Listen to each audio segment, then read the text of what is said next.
దశావతారము 7వది శ్రీరామావతారము. రావణాసురుడు తపస్సు చేసి బ్రహ్మ దగ్గర నుంచి దేవతల వల్ల కానీ రాక్షసుల వల్ల కానీ యక్ష గరుడ గంధర్వుల చేత కానీ చావు రాకూడదని వరము కోరినారు. ఆ వరగర్వముచే దేవతలను హింసించసాగాను. అప్పుడు దేవతలు బ్రహ్మగారు దగ్గరకు వెళ్ళి తమ బాధను విన్నవించుకున్నారు.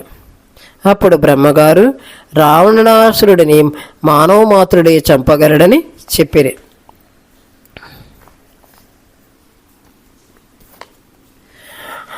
దశరథుడు పుత్రకామేష్టి చేయగా యజ్ఞకుండము నుండి ఒక దివ్య పురుషుడు ఆవిర్భవించి రాజునకు పాయస పాత్ర ఇవ్వగా రాజు రాణులకు పంచగా ఆ పాయసము తిన్న రాణులు గర్భవతులైనారు.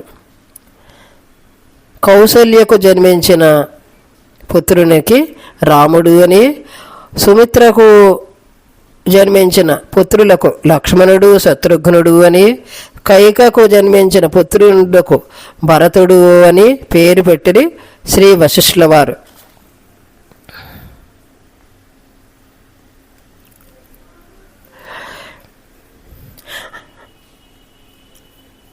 రామావతారంలో రామునికి సహాయము చేయుటకు గాను బ్రహ్మదేవుడి నోటి నుండి పుట్టిన జాంబవంతుడు, సూర్యునికి పుట్టిన సుగ్రీవుడు, బృహస్పతికి తారుడు అనే వానరుడు, కుబేరుడికి గంధమాదరుడు, విశ్వకర్మకు నలుడు, అగ్నిహోత్రునికి నీలుడు, అశ్వినీ దేవతలకు మైంద ద్వివిధులు, వరుణునికి సుషేనుడు, పర్జన్యుడికి శరభుడు వానర రూప పుత్రులుగా పుట్టారు.